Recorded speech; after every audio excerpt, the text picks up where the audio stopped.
Welcome to this second podcast on the subject of hypoxia. What we're looking at now is the causes of hypoxia and the classification of hypoxia. And hypoxia is actually usually classified according to its cause. So we can kind of kill two birds with one stone really here. We can look at the causes and we can look at the classification. Now, what I'm going to do is look at 5 groups of causes of hypoxia. And we're going to call those extrinsic hypoxia, pulmonary hypoxia, anemic hypoxia, stagnant hypoxia, and hystotic hypoxia. Now, what do these terms mean? Well, if you think about the oxygen physiology chain and the oxygen physiology pathways we've just looked at, we can kind of use those to define these classifications. Now, first of all, extrinsic hypoxia is caused by reasons which are extrinsic to, that is, outside of the lungs.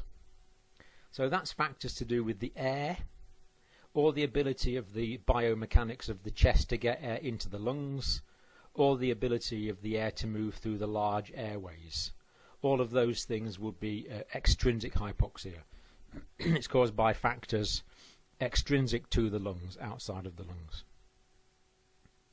Then the second classification, the pulmonary hypoxia, well, that's fairly obvious. That's when the lungs are not working properly. So anything that stops the lungs working properly would cause the pulmonary form of hypoxia. But then, of course, as we've just seen in the physiology, the oxygen must be transported from the lungs in the red blood cells to the tissues of the body. So if the red cells are not able, because there's not enough of them or they are defective, to carry the oxygen, that would be an anemic hypoxia. The blood is unable to transport the oxygen. The next classification is stagnant. Now, this is when the circulatory system is not working properly. So if there's any defect in the circulatory system, meaning that the red cells are not being pumped around the body properly, or are not reaching a particular part of the body, that would be a stagnant hypoxia. It's caused by relative stagnation of the blood.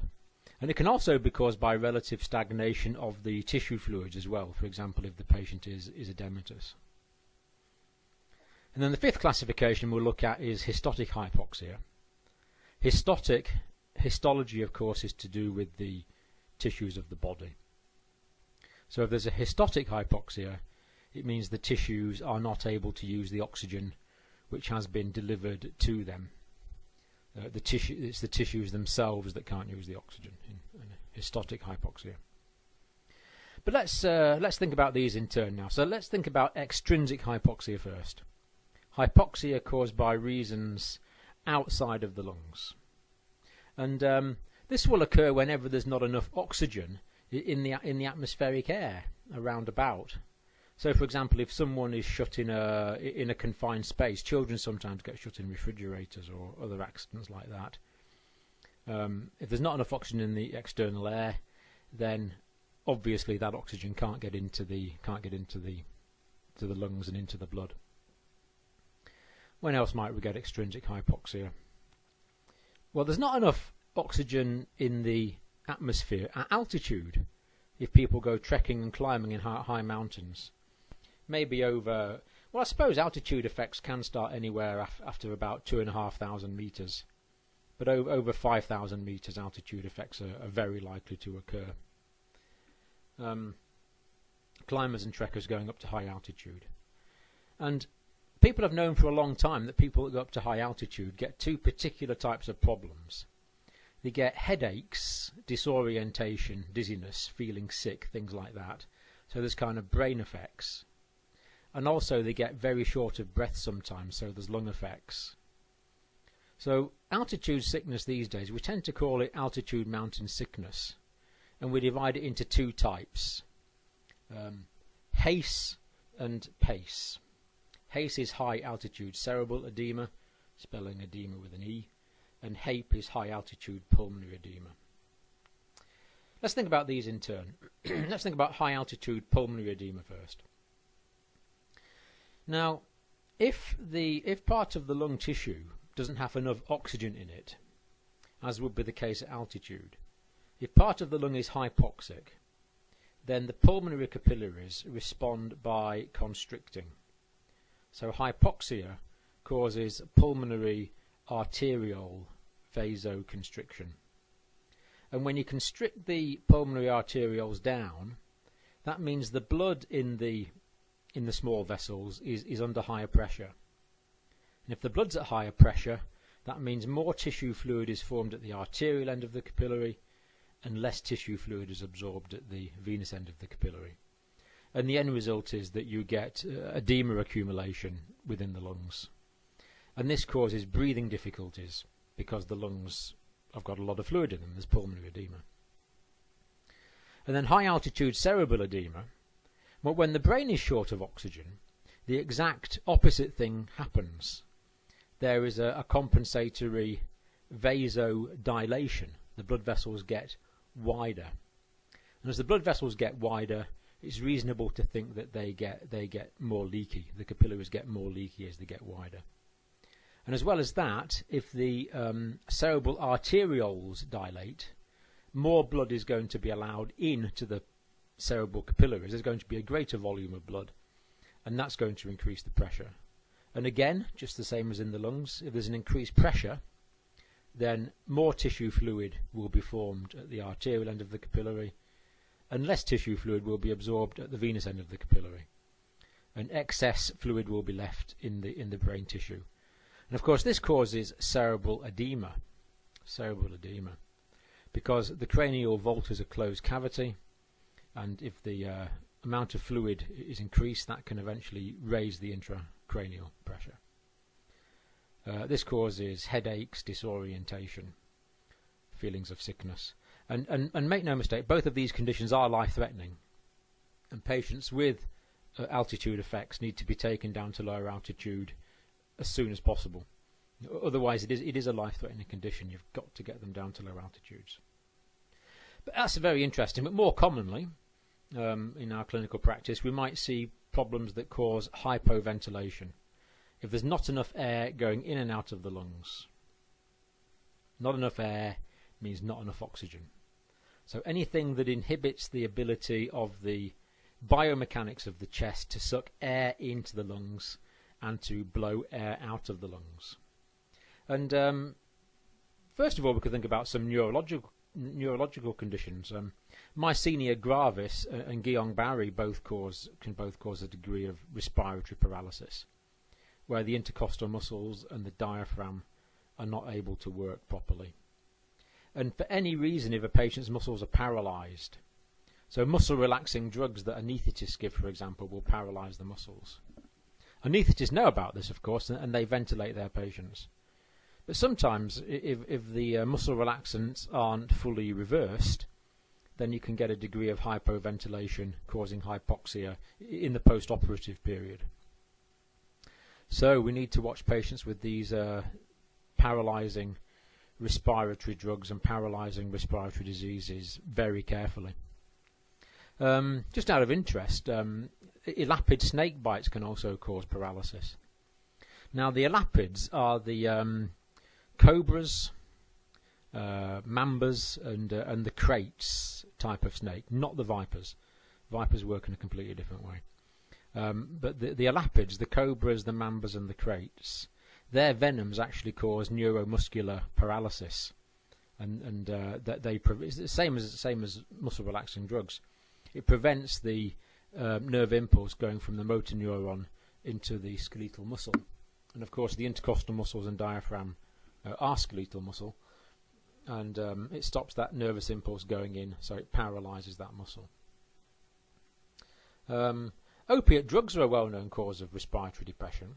Here the mechanism of action is different. The opiate drugs are working directly on the brain. That they work on the respiratory center in the brainstem and the medulla oblongata, and they will depress that. Opiates can depress respiratory function. So when patients are on opiates, we must monitor their respiratory rate, monitor the depth of their ventilations, and if available, monitor their oxygen saturations, and if not, keep a very close lookout for cyanosis or hypoventilation, because opiate drugs in some susceptible individuals can cause pronounced respiratory depression, and in particularly sensitive individuals or in overdose they can cause respiratory arrests. This is a cause of death in heroin overdose. The drug user will suffer a respiratory arrest. Now, if you're there at the time, you can artificially ventilate them, and they should be absolutely fine for a period of time if you're artificially ventilating them, especially if you've got oxygen available to blow oxygen into their lungs. But if they're on their own, they'll just die quietly, unfortunately.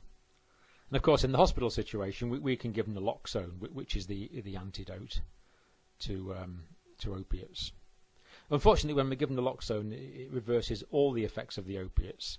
So it reverses the analgesic effects as well as the respiratory depressing effects.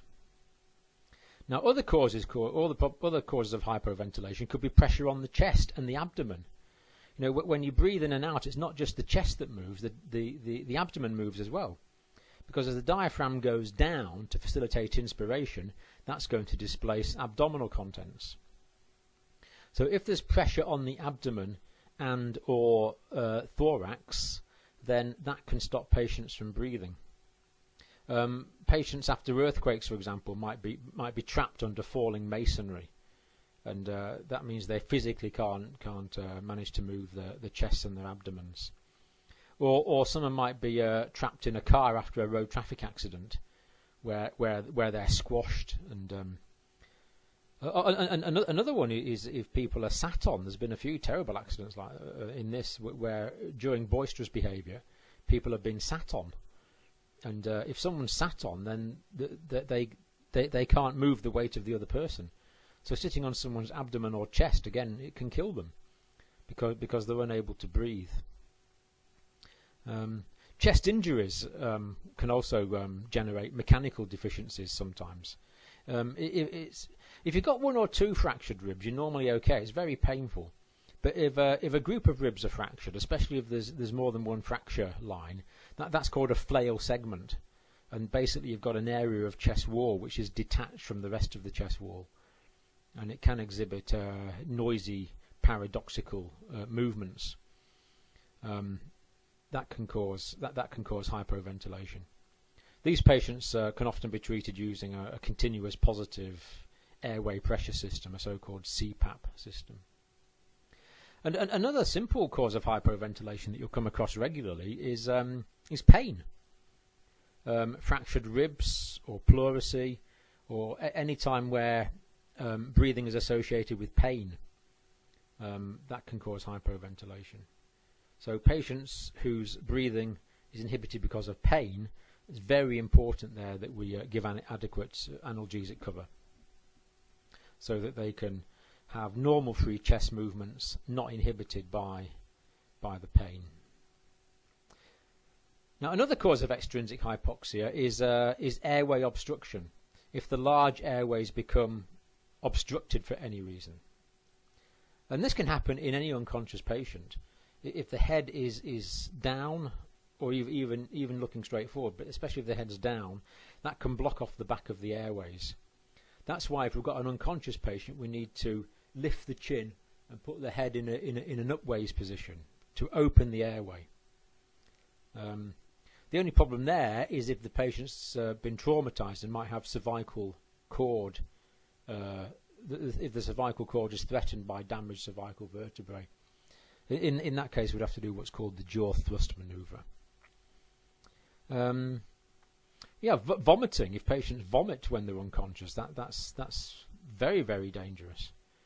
I remember as a first-year student, the first alcoholic I looked after, we looked after him for a few weeks, and he left hospital in a fairly good condition, and then he got very, very drunk one night and took another drug called heminevrin, fell on his back, vomited, and asphyxiated on his own vomit because he was lying on his back. Again, if you're there, you can suck out the vomit, you can put them in a head down position, you can put them in a recovery position, and hopefully you can prevent that. So anyone in a reduced state of consciousness, even if it's only highly temporary reduced state of consciousness, if they vomit, they are at extreme risk. Even if they don't asphyxiate, vomit being inhaled into the airway will cause aspiration pneumonia, and that carries a bad prognosis as gastric contents are inhaled into the lungs. So in unconscious patients, be very careful to protect their airway. Absolutely fundamental. And if the level of consciousness is very low, very often we'll use the gold standard of airway protection.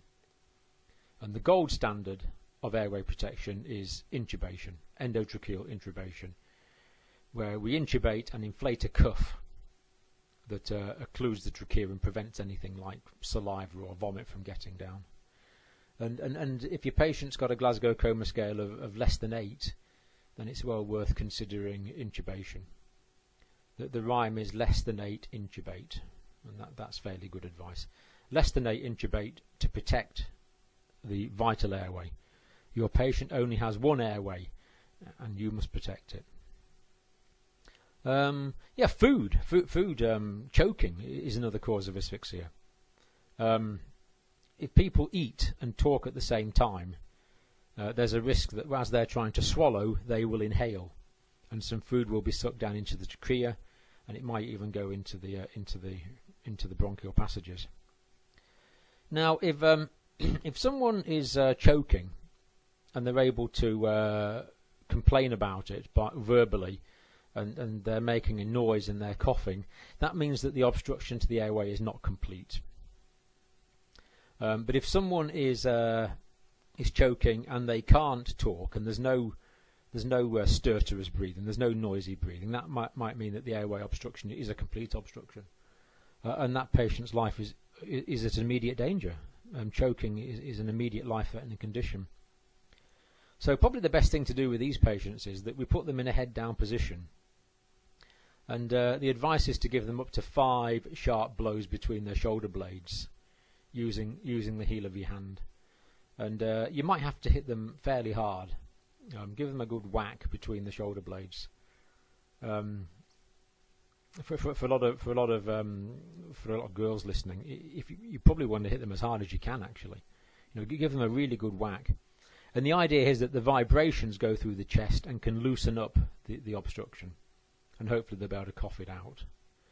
Now, if that doesn't work, the next stage is to go on to what's called the abdominal thrust maneuver. And again, people will teach you this in first aid sessions. But you would try up to 5 abdominal thrust maneuvers. And if that doesn't work, and your patient's asphyxiating, then that's a bit of a problem, really. The current guidelines from the Resuscitation Council say if the patient goes unconscious to start cardiopulmonary resuscitation. And the idea is that if you blow down the trachea, then you'll blow the obstruction into the right main bronchus, and hopefully the patient will be able to breathe using the left lung. The alternative, if you get yourself suitably trained, is a cricothyrotomy.